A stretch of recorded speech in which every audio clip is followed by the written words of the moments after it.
Conclude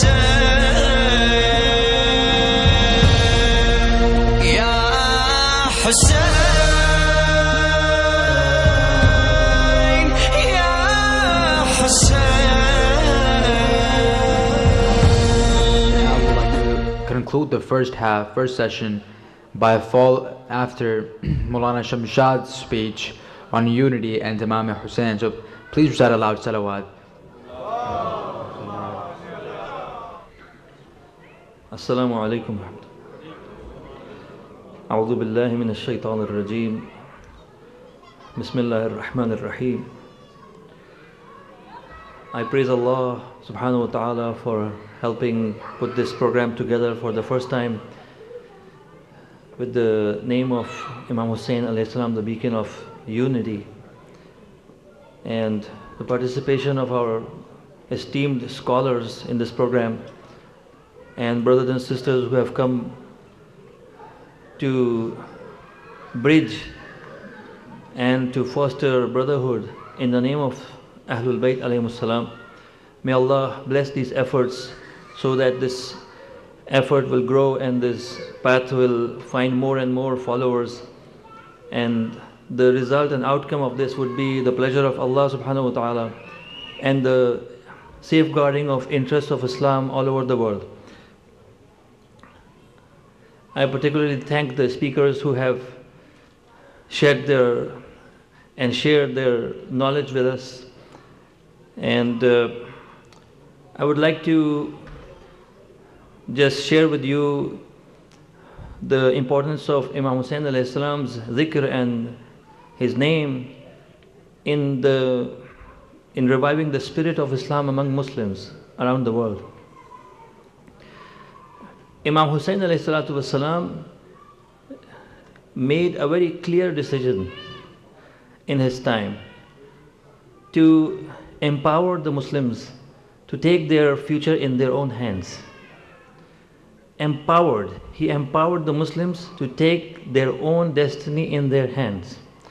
Let me expand on this a little bit.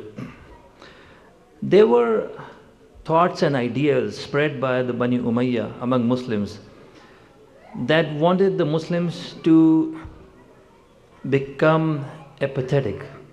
That means the standards of right and wrong were all blurred.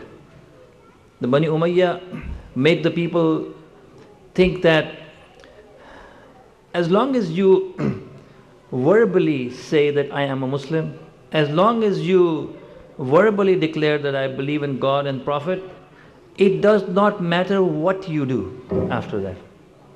It does not matter you kill or rob or rape or steal or do whatever you want. Oppress the people, imprison the people, behead them, harass them, take away the resources, the treasury, abuse or insult the Holy Prophet and his family, and whatever you do, abuse power, right?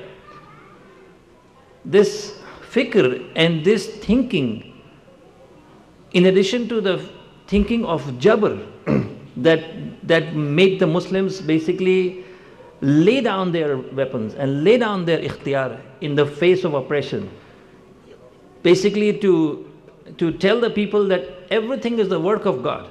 Yazid is na'uzu billah, the work of God. Yazid has been made the ruler by Allah subhanahu wa ta'ala. So let me just summarize this. One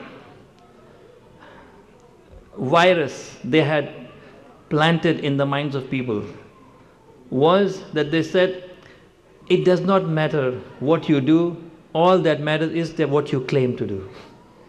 If you tell others that you are a Muslim, if you are, let's say, at the helm of power, and you say, I am a Muslim ruler, and you call yourself a follower of Islam, and you say La ilaha illallah, after that, whatever you do with that power, it does not matter.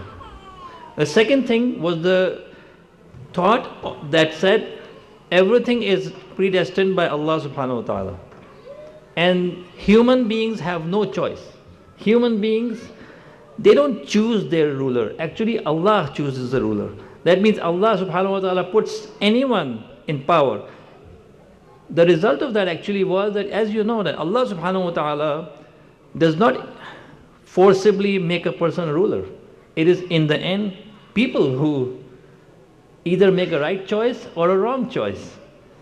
Let's say people made a choice when they remained quiet, when they became silent in the face of Muawiyah and Yazid. So Yazid came to power. The silence of people allowed them to become powerful. So these people were saying that actually Allah made this choice, not you. What does such thoughts, what do they do with the minds and attitudes of people? It makes them apathetic. It makes them lay down their arms, lay down even their ikhtiyar, and become submissive and become subservient. This was the biggest danger in history, in all religions, in Islam in the same way. Why many people see what happens but do not do anything? It is the same thing. One is because, well, let Allah decide. Let's wait till the day of judgment and He will decide whether Yazid was right or Imam Hussain alayhi salam was right. Why do we have to worry about it? That's one. And second, if Allah has chosen a ruler, who am I to object? By stepping forward and laying his life and fighting a battle against enormous odds, Imam Hussain alayhi salam challenged both of these ideas. First of all, it is the choice of the people. It is the choice of a human being to make his destiny. Secondly, these are not matters to be left till the day of judgment to be decided. The place to be decided, the place where the decision should be made about vice and virtue is this life and today. Today is the time to make that decision, not the day of judgment. And today is the time when through the proper use of ikhtiyar, we make our dunya and akhirat both. Right? Our salam be to Imam Hussain alayhi salam, who cleared these misconceptions, removed such viruses from the minds of people, and made people think straight. When I say straight, it just means that we all know that we have ikhtiyar. There is no jabr in this world. We know that Allah has said in Holy Quran, praised the nations who do amr bil ma'roof and nahy anil munkar.